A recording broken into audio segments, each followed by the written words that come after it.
Welcome to Declutter for Change, the podcast where we clear the visible and invisible clutter for your mind, body, soul, and home to make room for the life you actually want to live and love. I'm your host, Heather Clark. We are joined today by Lisa Goldberg to explore how to stop the cycle of the yo-yo dieting by rewiring your brain and decluttering the old emotional habits that keep you stuck.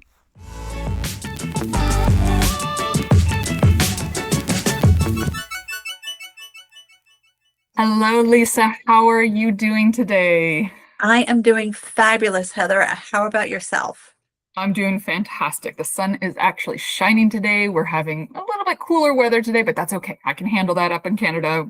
Hopefully spring will be here soon from this recording anyways. Once this comes out, I think spring will already be here, but so I just wanted to ask a question, Lisa. As a nutritionist and weight loss coach, how did you get about coming into this kind of niche? And I'm guessing you weren't like 4 or 5 years old in kindergarten and decided, you know what, teacher, I would like to, help people with weight loss and nutrition when I'm older. Right. That is correct. What got me interested in nutrition and weight loss was when I went to school, and not far from where you live. I went to Syracuse, so it was very cold. And Yes. so, my freshman year, like many women do, in the first 2 months, I probably gained 20 pounds. Mm, And it was just that experience that lasted for about 10 years. Um, of yo-yo dieting and like losing weight and gaining the weight. But it was that experience of having to go on the diet, of figuring out how to lose the weight, of feeling uncomfortable in my body. That kind of got me into nutrition, because though I didn't start, majoring in nutrition while I was in undergraduate school, I ultimately ended up going back for my master's degree years later. Ironically, after I struggled for 10 years and then became a personal trainer, that I decided to go back and get my master's in nutrition. And once I started counseling clients, everybody asked me the same question: what can I eat after dinner? And mm, these are people who came to me for weight loss, and they had already, in the past lost weight, gained it back again. They were coming to the nutritionist like, what should I eat? And so many men and women asked the same question. And my response was always, but you just ate dinner. Why do you want something more to eat? Like, you just, you're probably not even still hungry. Like, why do you want to know what else you can eat? And that's when I started exploring mindful eating, mindset, habit, and behavior change. Because, I mean, they'd even try to negotiate with me, like, what about an apple? What about an orange? I'm like, but are you hungry? like, Right? well, can I give you a list and you can give me like the pros and cons of each one, and then maybe I'll decide from that. So, but it was interesting. So they just wanted permission of what else can I eat. And that's what got me to explore this work. And it kind of got me deeper into people's relationships with food, the relationship with emotional eating, the relationship with habitual eating.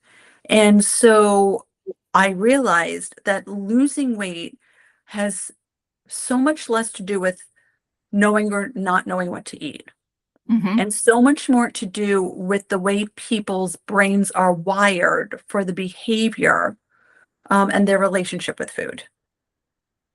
And with that, because I absolutely agree. Like I have, well, first of all, I'm actually opposite sometimes where I forget to eat.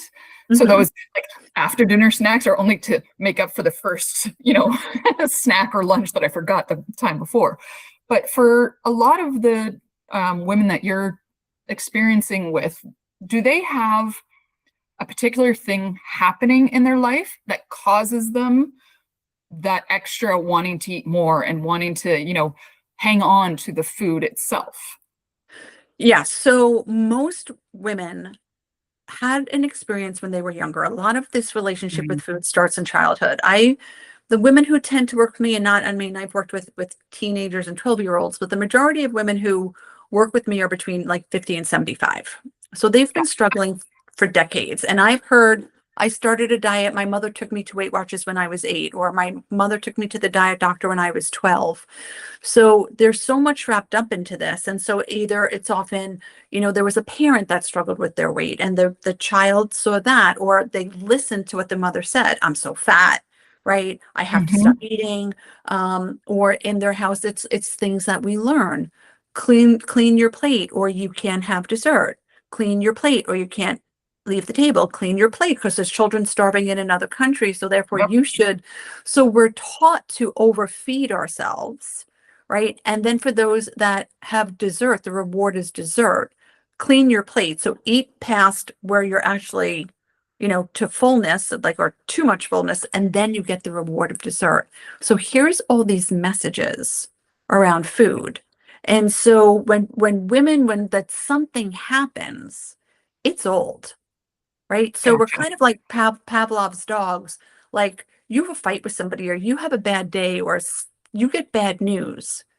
All of those emotions, that button is pressed. So the old emotions are triggered. If your response has been to use food to deal or cope or distract from that emotion, you've now wired your brain to continue the habit and the behavior of that. Does that make sense to you? Yep. So what they're basically saying is that, because they were younger and they used that food as a comfort and it comforted them at the time because that's what they saw, or that's what they got the approval of the parent of saying, oh, I finished my plate. Am I a good girl or boy or whatever? Usually we're talking about the Right, women here because right, women are usually the listeners of this podcast.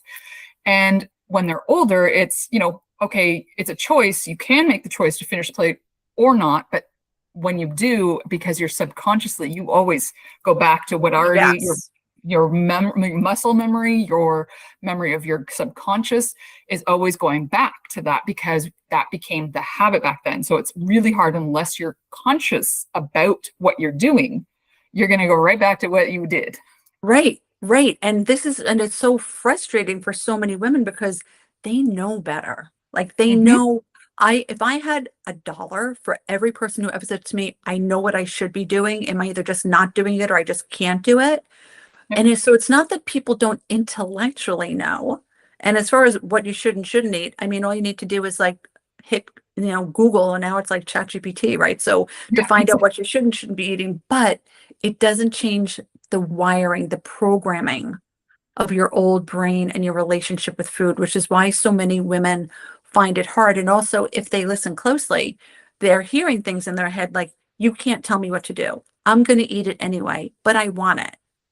Hmm. And right, because there's one part of their brain saying, you shouldn't eat that. And then the other side of the brain is like, but I want it, right? Yeah. I'll worry about it later. Well, it's So like with kids, when you hide something from them or you tell them, no, you can't, that's when they want it more. And that's when, that's you know, as adults, we're like, what do you mean I can't have that? Some people do it just because of rebellion, just because they're right. curious. So therefore they're like, screw that. I'm an adult now. I'm going to go buy the box of cookies and eat the whole damn thing if I want to. Well, that's the truth. But the thing is, the only one who's getting screwed is them, Oh, I know. right? Because Because they're the ones ingesting it, right? but so that's where, the kind of crazy part, because I always say the crazy happens in your head, right? You're not, because you've said a million times for decades, I'm going to get it. You can't tell me what to do. I'm going to eat it anyway, right? Even though there's nobody that they're arguing with or rebelling against anymore, it feels normal. It Yep. feels just what you do. It does, nobody questions it. They just follow the pattern. Yep. So that's the thing about this work. It's really such a deeper work. I just came off of a 5-day workshop.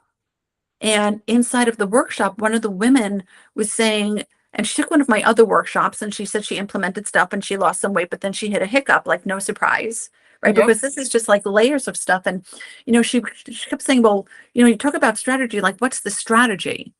And I was just like, there's not like this one magic strategy that if I tell you this, like, all of a sudden it's going to undo all of this. And so as we went through this 5-day workshop and she asked a question, like, she's basically what she said was, I went to dinner with some friends and I knew I wasn't hungry, but I ate through the whole entire thing.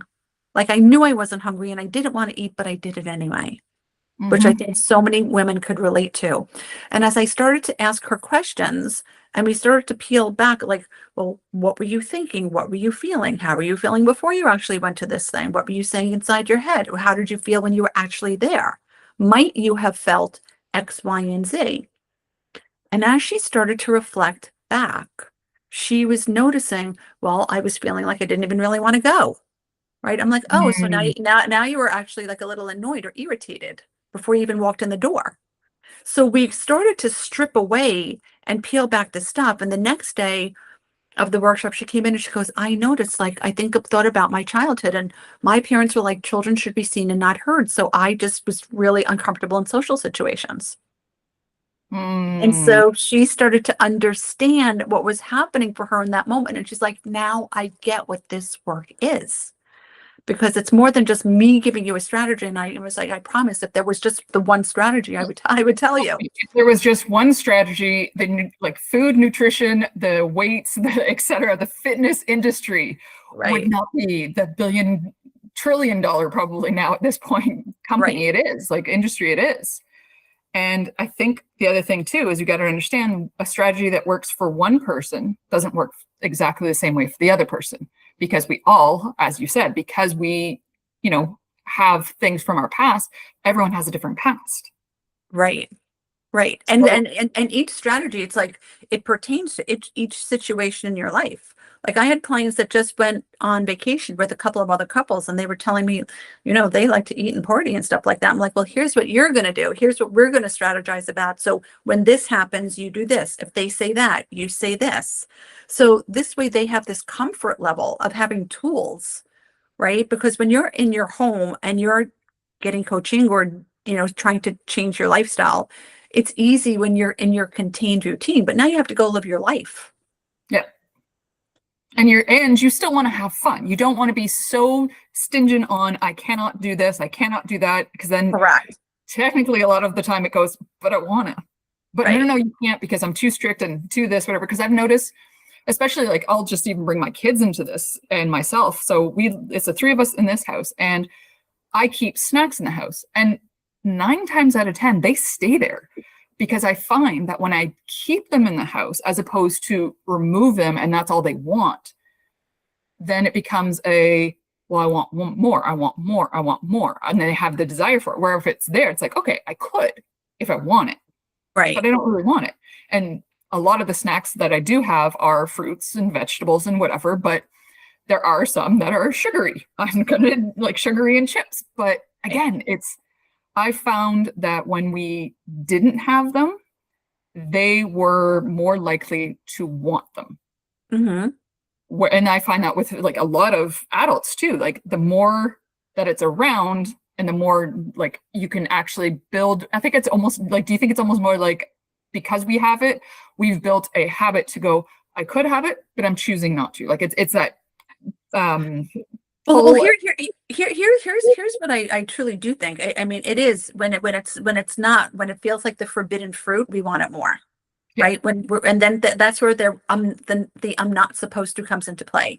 So I kind of feel like when it's in the house and if it's not used as a reward, like your kids finish their dinner or they finish their homework and then they get this thing, right? Or they pick up their room and then they get this thing. If it's just there, it's really a non-issue, right? yeah, It becomes like a thing like, but because the clients that I work with, like let's say they have a partner, like their partner, like, eats when they're hungry, they stop when they're content, they could take 2 bites of a cookie and leave it over. And the client's sitting there thinking, how on earth do you do that? Right. yeah. Because so it's really because that person grew up with different messaging, having a different relationship to food. So I think it's great that the food's in the house. And if you don't make it like a thing, like it's just food that's there, like the bread in the refrigerator, Yep. then it just becomes just not that big of a deal and not an overwhelming desire, or it doesn't feel like it's special somehow. So for the listeners listening, what do you recommend as like usually like a first step? Is it just taking an inventory of what you do have, or is it literally like sitting down and going, what's in your brain every time you think about food? Well, I mean, the first step, and we're getting to one of, this is like one of my, grand tips is, if you're thinking about food, are you hungry? Mm, Really just so basic. yep. Because the thought of eating, right? A lot of people will say things to themselves like, I'm in the mood for, or I feel like, or that sounds good. None of that is I'm hungry. Yep. Right. So what I've discovered in doing the work that I do is most people struggle with their weight because they eat too much food when they're eating and they eat when they're not hungry. So if you do just a little inventory and think about all the times you put food in your mouth when it has nothing to do with being physically hungry, or you clean your plate when in hindsight you probably could have stopped halfway through or three-quarters of the way through, Hmm. to avoid that full or overfull feeling. I mean, that's really the first step is people noticing, is raising their awareness of what is my relationship with food? So my next question, because I'm terrible at, like I said, I forget to eat sometimes, especially when I'm like in the midst of like my working or whatever. Where is the true like hunger feeling? Because there's been times where my stomach has growled at me and yelled at me, but has that gotten to a point where I'm too hungry? Because I know for sure for me, when I'm too hungry or whatever, is when I get the hangry. Yep. Yep. Yep. But what is the like best or better point to get to before the hangry comes? Well, I do think your body speaks to you when it's physically hungry. Like the what you just described is a physical feeling in your body, right? And the hangry part is it affecting your blood sugar, right? Your blood sugar getting low because you haven't given your body some fuel, right? So when we start to feel hungry, it's because our bodies need some fuel, right? What's going on the inside with our Mhm. blood sugar is playing a role.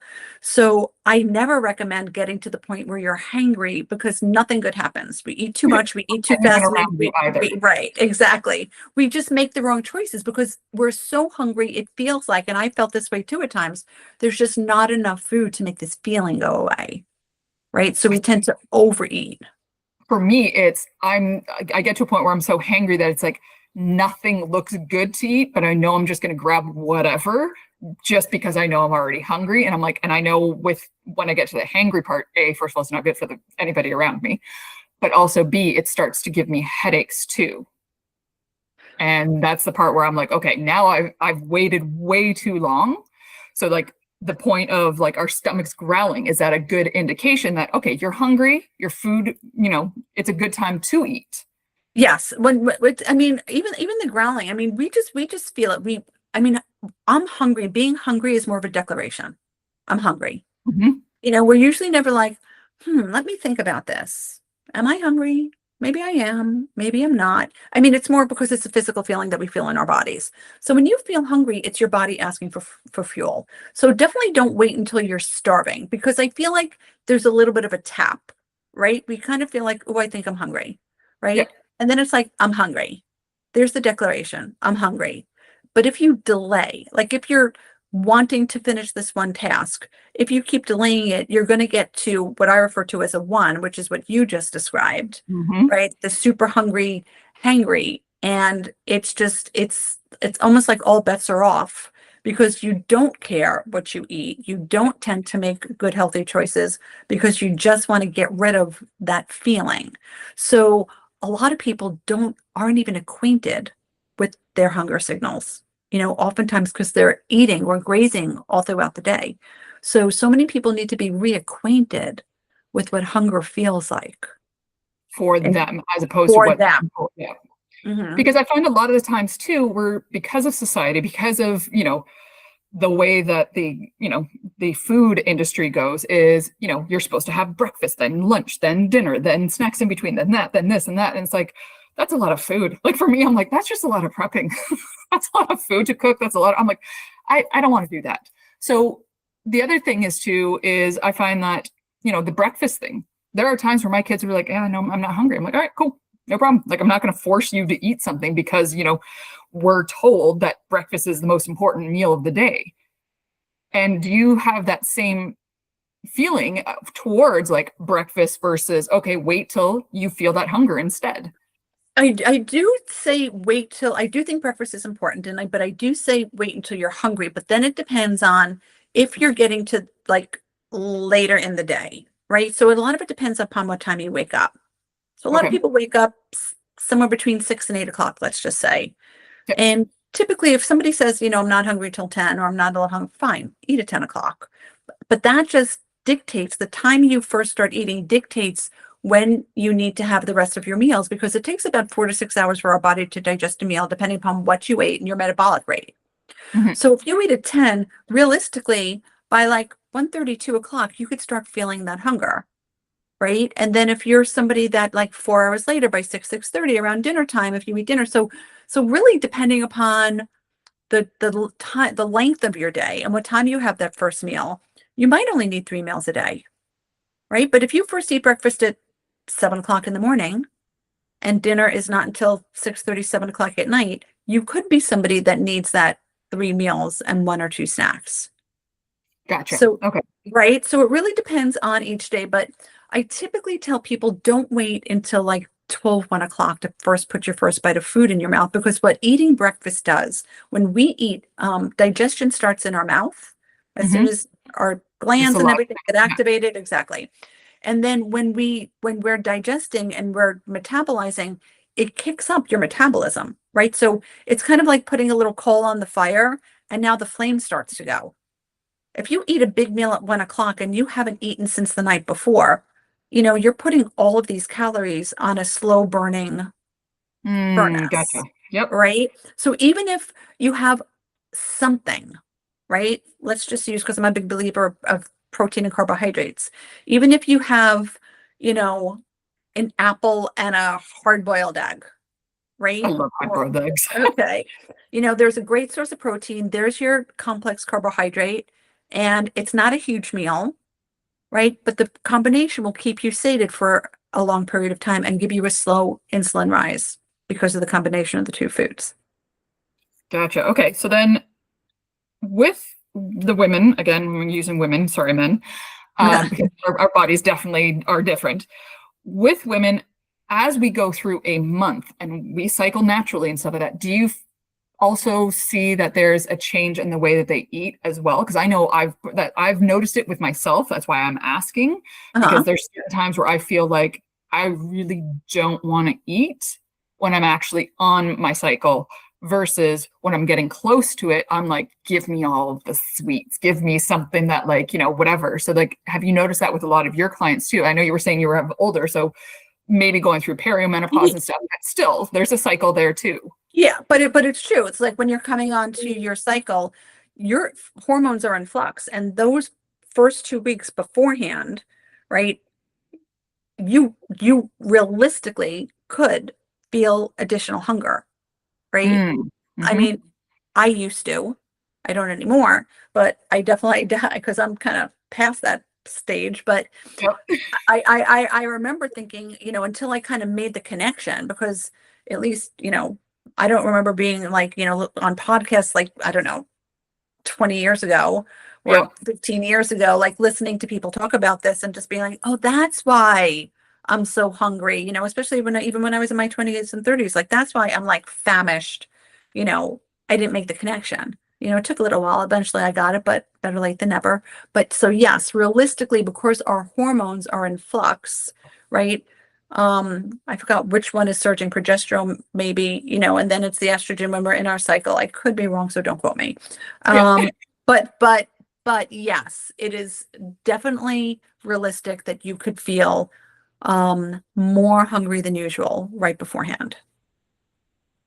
Okay, so then with that, is there something that, as we were saying, like, a snack is a snack is a snack, but is there a healthier choice? Like, I know right now, I remember seeing a whole bunch of memes where they're saying, I've never thought about protein and fiber more often as an adult and been like told to have it and have it and have it more than I was forced to have drugs as a teenager. Like, it's one of those things right now. Is it Right. just bad, or is this been something that protein and fiber has always been the staple no matter what? Yeah. I mean, I'm a believer, especially because you remember people who want to work with me, it's because they want to lose weight, right? They Yeah. want to stop emotional eating. They want to stop yo-yo dieting. They want to lose weight. Now, to me, a snack is not potato chips, pretzels, or cookies, right? I Mm, refer to those as indulgences. gotcha. Yep. So, but when we would how I see a snack is it bridges the gap between your meals to get rid of the hunger, right? So you're not starving when you get next to the to your next meal. So let's just say you have lunch at 12, but you know you're not having dinner until 6:37. By Yep. like 4:30, you're going to need some food. So by that 7 hour mark, you're not like eating your arm off because you're so hungry, right? What you described earlier. Yes. So, again, protein and carbs, like a Greek yogurt and some fruit, a little cottage cheese and some fruit, or some peanut butter on some whole wheat crackers, or peanut butter on an apple or a banana, or a piece of cheese and, one of those things. So, whole unprocessed foods as a snack, I am a big proponent. Um, and I also believe, I teach that if you choose to indulge once or twice a week, even though you want to lose weight, you can, because part of the fallacy of and problem with people wanting to lose weight, the diet industry has taught people that if you want to lose weight, you have to cut it all out. Everything you love, all the good stuff, it's got to go.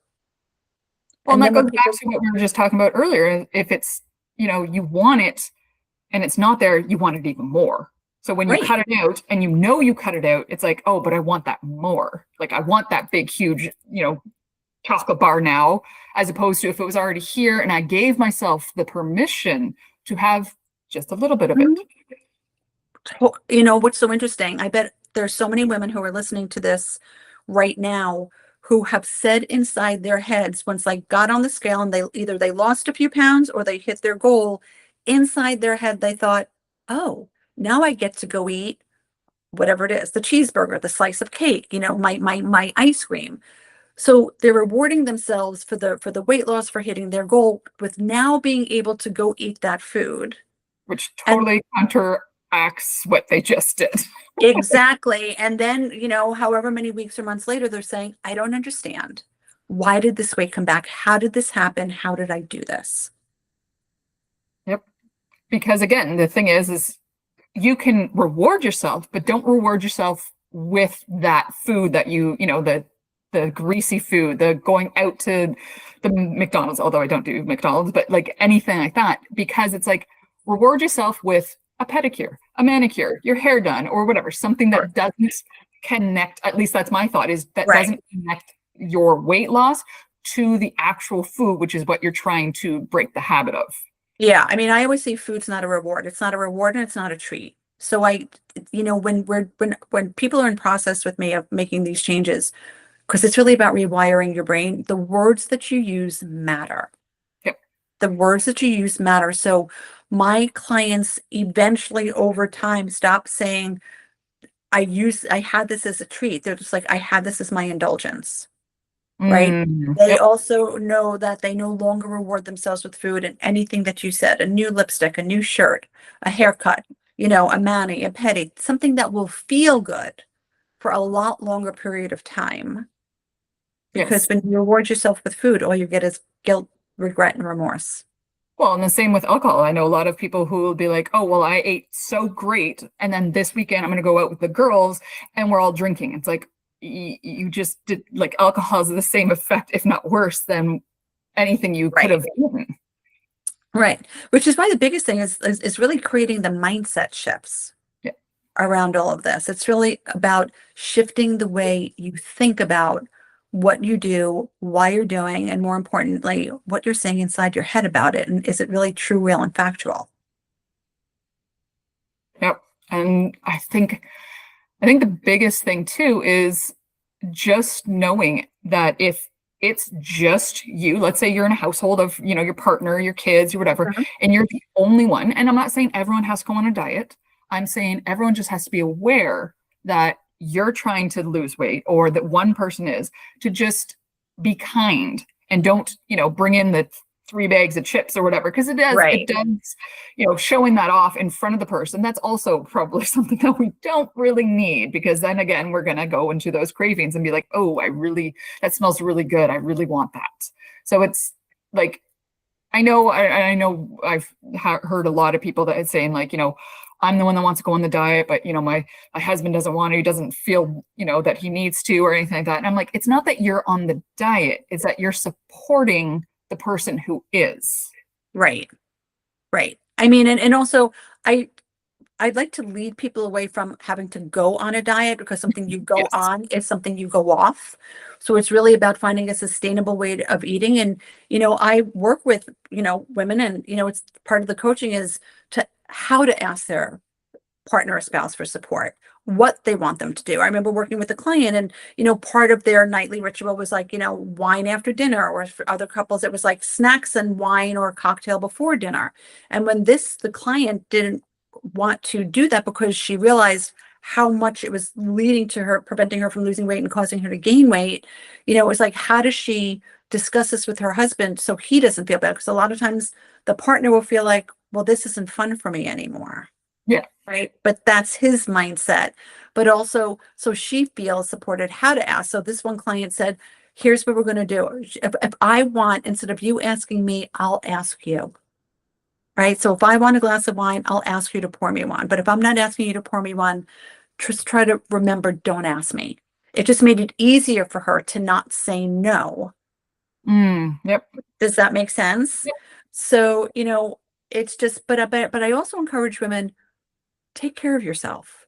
You're taking care of everybody else in the family, right? A Yes. lot of women don't make themselves a priority. They make the effort, like they'll go, miles, like for their kids and their spouse and partner, and cook in a certain way and make sure everything is terrific. But for them, sometimes I'm too tired, I can't be bothered.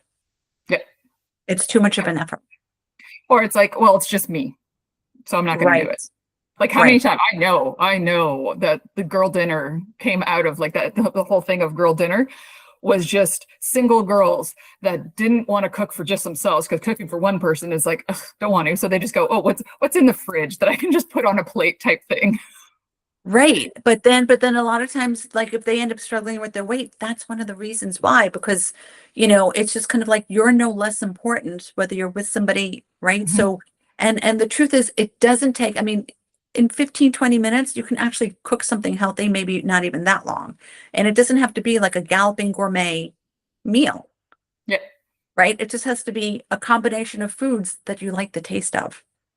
Yeah. And that are actually healthy for you, because, I like the taste of chocolate, but doesn't mean I'm going to put that on.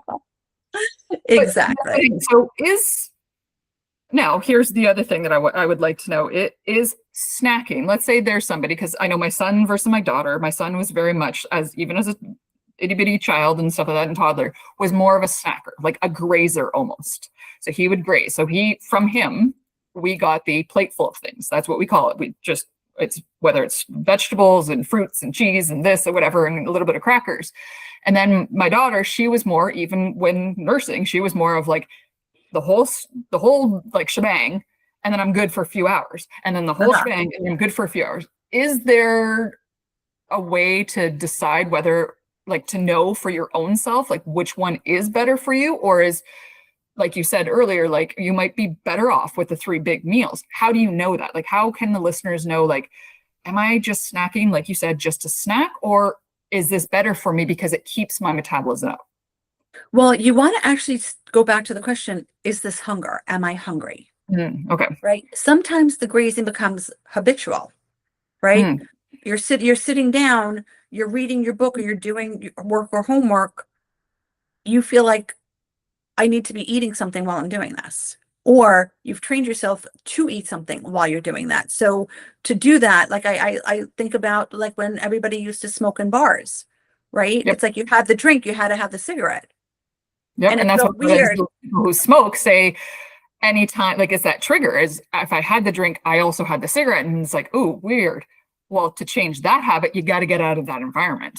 Right. Well, or you just have to continue to be consistent, right? And practice, the consistency, right? And the repetition of having the drink without the cigarette. After a while, your brain will rewire to only have the drink and you're fine without the cigarette. So you want to determine, like, with the grazing part, are is it possible you're not eating enough, and then you're constantly hungry? Or did the grazing just become habitual depending upon what the environment is or the trigger is? Does that make sense? Yep. No, that makes sense. And like I said, like my kids are pretty healthy considering, but I noticed as they grew up, like one was one way and one was the other. And I'm like, okay, well, that's weird. Like that must be for obviously a lot of people listening to this podcast or in the world, period. And, in your industry and stuff like that, you must see like a whole slew of like, the people who do eat breakfast, the people that, have the big meals, have all that stuff. And it's like you were saying earlier, like, that one thing for everybody doesn't work, but it's a Right. strategy of changing the habit and actually paying attention. So I would say like my biggest takeaway here, and hopefully the listeners too, is literally taking the time out of your day and just like paying attention and asking the questions at the beginning. Am I actually hungry? Right. Or am I an emotional? Because that's the other thing. A lot, like we were talking earlier, a lot of the emotional part is it's the safety that food brought when they were a kid. Am I Right. doing this because I'm emotional right now? Something just majorly happened, and then I want this food because this is what I remember having and having, that comfort with it. Right, right. I mean, you might want to ask your son that when you watch him kind of going in a couple hours later, going to something else, maybe just ask him, like, a couple hours ago you had this. Are you hungry? Like, just maybe, out of curiosity to see, for him, is it habitual or is it hungry? True hunger. Yeah. Well, Just see what he with him, I says. know it's sleep and the way he does it, because I know there's certain times where he's, playing on his game and stuff like that, and he's just eating just to eat. And I'm like, dude, what did you just eat? But I've also noticed, like, his dad and I aren't together, but, I know his dad and, that family, they would start a bag of chips and they could finish the whole thing, not even thinking that they're eating the whole bag of chips. Yeah. Whereas someone like me, I'm like, okay, I'll have like 5 or 6 or whatever, and I'll wrap up the bag and I can eat that. That bag could last me like weeks on end. But by the time they actually get to it, I usually have to throw some of them out because they've, been exposed and they're kind Uh-huh. of now. But do you notice that there's like a difference between the male versus female and how they do it? Is that like a thing? Not really. It really depends on the messages, I mean, because right now I'm working with a male client and he had these messages like when he was a kid. It was just kind of like, big Italian family. And it's just kind of like, Mm. he something terrible happened. And, whether it was mom or grandma was like, here's some meatballs. Right. So Gotcha. Yep. here's this bad situation. And here's the cure. Right. Here's the comfort. Here's the distraction or the relief from it. And so it's learned just in the household, right? It's the connections that we make, and some of it is, conscious, and a lot of it's subconscious. So with that, with bringing in the family and like, that bringing in stuff like that, if you still have that family that wants, like, I know one of my uncles, one of his sayings is don't eat till you're full, eat till you're tired. And I'm like, that's not a very good rule. We're not going to go by that, children. But is there a way that if you do have the Italian families, that do love to eat, that eat for every occasion, any occasion, when you're sad, when you're happy, when you're whatever, how do you put the boundary between yourself and the family without hurting them and without hurting yourself? So it's something that needs to also be practiced. And there's a particular client that I'm thinking about when I share this with you. You just have to practice your no thank you muscle, is what I say. I'm Mm, good, no thank you, because they will be food pushers because they're used to it, whether it's the food or, a little extra wine. And you just have to, and here's the thing. I emphasize, do not eat something to make somebody else feel better because you're the only one who's going to feel badly about yourself and about eating it. So mm. never eat anything. I don't care if you're a dinner guest. No, thank you. I'm good. It was delicious. Maybe I could take some home, right? Because I just couldn't I'm take all another for bite, leftovers. I love right? leftovers. So it's really of establishing the boundaries, especially if you're an adult, right? A lot of women have trouble with their mothers because Yep. of that relationship, because of the food relationship, right? And so it's a matter of empowering yourself and being it's and in a loving and kind way saying, you know what? Eating this way hasn't worked for me because I've you know, you know me, always been struggling or on and off something. I'm doing it differently this time. And I'd love it if you would support me. Right. Beautiful. So Yeah. when you ask somebody that way, it's really hard for somebody who loves you to say no. And you might have to gently remind them because they're not going to remember. They're going to ask you again if you want more and what can I get you and that sort of Because again, thing. it's a habit of theirs to always Mm-hmm. offer more and more and more. Yes. 100%. A hundred So percent. with that, as the listeners are listening and they have children of their own now, what is something that they can help prevent that generational thing of that they grew up with all this, eat until your plate's done and whatever. How do you teach your young ones, like, teenagers who especially female teenagers, actually, you know what, I'm going to say males too, because they have a lot of the pressure from schools and their peers. How do parents support that in a way that is healthy for the kids and for themselves? So are you talking about kids relating to their families or kids relating to their friends? To their, well, I guess both, like families when they're in that big situation of the meals, like the Christmases, the Easters, the whatever it is that they celebrate, and there's always that a lot of food. But then also with their friends when, they can see one friend eating whatever they want and not gain a darn pound, but they eat the same thing and they see that the pounds are gaining on them. Right. Well, with the family first, a lot of it's on the parents, Okay. right? To not make food special, like to not dangle the dessert or the chocolate as a bribe, right? To change the word and stop calling it a treat. Because I always say, puppies get rewarded with food, not people. But it's universal, so it's something that needs to change, but it's universal, trick or treat, right? Even I Yep. think, my European clients use the word, treat. I had a little treat today, but it's also something having to do with food. So changing the words. I mean, I remember talking to a bunch of parents about young children. It's just kind of like, don't bribe your kids with food. Don't tell them they have to clean their plates. Ask them, are you sure you're not hungry anymore? Don't let them train themselves to overfeed their bodies. Like when they say, I'm done, let them be done, right? If they're hungry, we are born with the mechanism to know when we're hungry. Your babies cry when they're hungry. They push your hand away or the breast away or the bottle away or the spoon away when they can't speak, right? To let you know that they're done. So we're born with that mechanism, but we lose it because the parents are just like one more piece of broccoli, one more bite. You have to clean your plate. There's children starving. You can't waste food. So it really kind of starts there, but you also have to look, if your parents did this to you, like I'm working with a woman right now who resented her mother because her mother had all these issues with food. And this woman in her 60s has been struggling with food, yo-yo dieting all her life, Yep. emotional eating. We had a conversation. This woman I'm working with has an adult daughter. And she was sharing something with me about the way in which her daughter sometimes speaks and things she says, where it makes her feel bad. I'm like, well, does your daughter struggle with her weight? Yes. Perhaps she's a little resentful of you Yep. The because she same feels feeling. like this, Yeah. right? So it's noticing, where did my struggle start? If you're struggling, a lot of times the parent isn't overweight, but they're really, really, really diligent about every bite they take because maybe somebody in their family was overweight or they used to be overweight and they're determined to not be overweight. So they put that on their children, Yep. right? In regard to the friends for the child that maybe easily gains weight, it's just, again, it's harder because, when you're a teen, you kind of don't want to be different or be left out. Yep.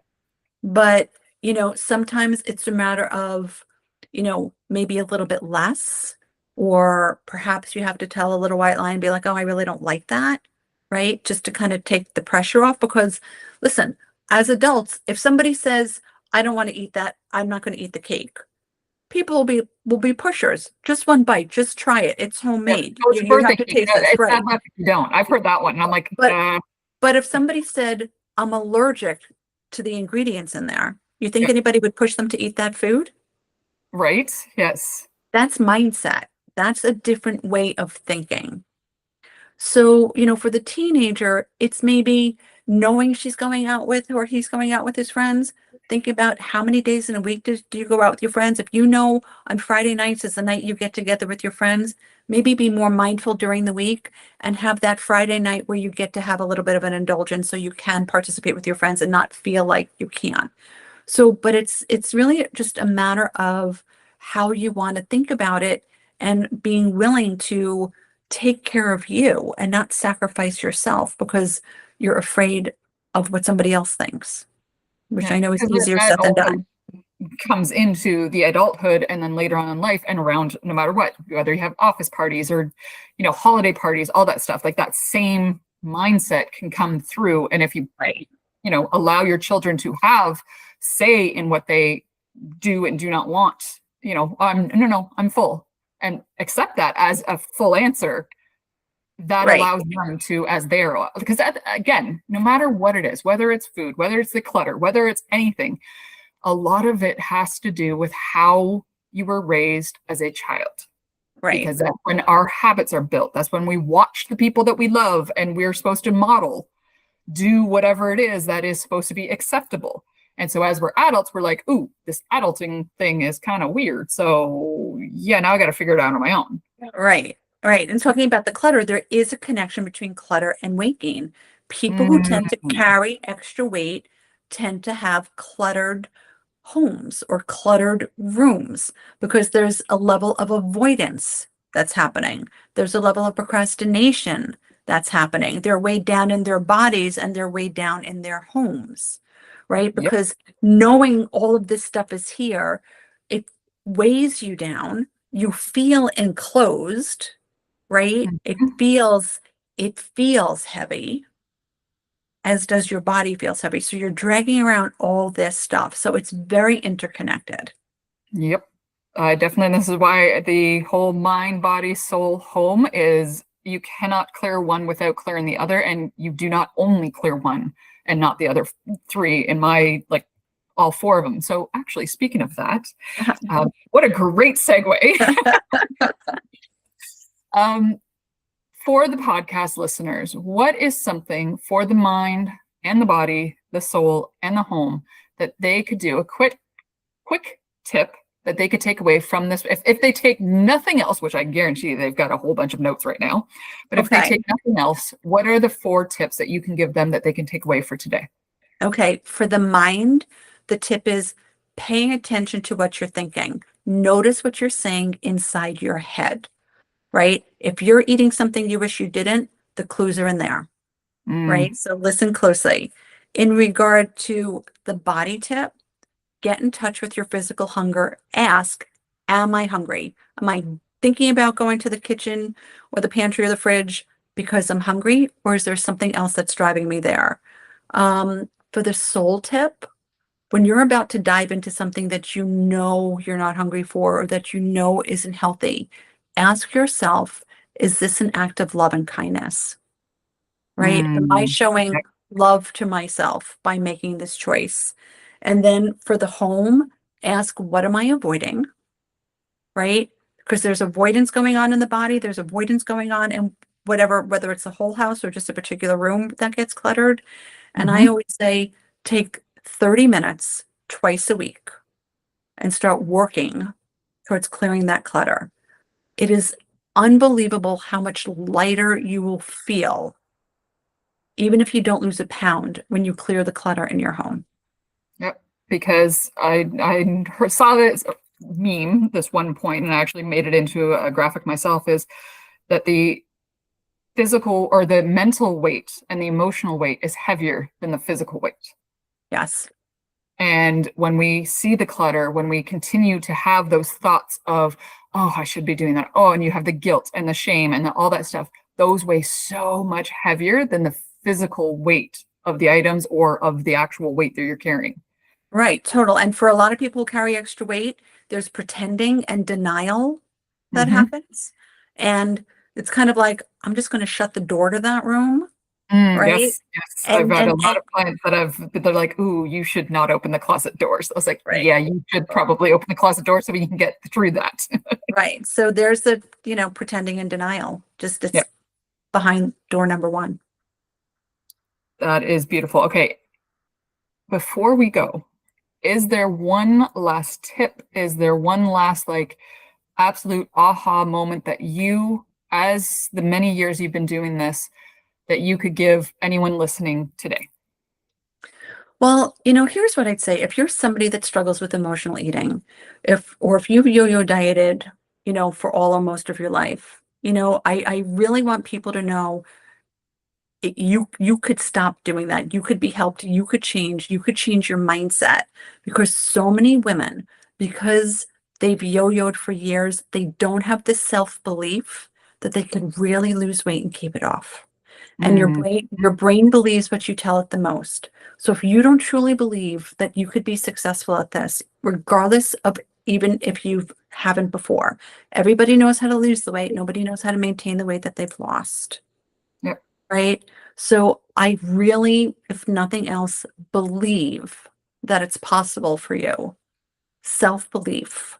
It's there's no price you could put on it.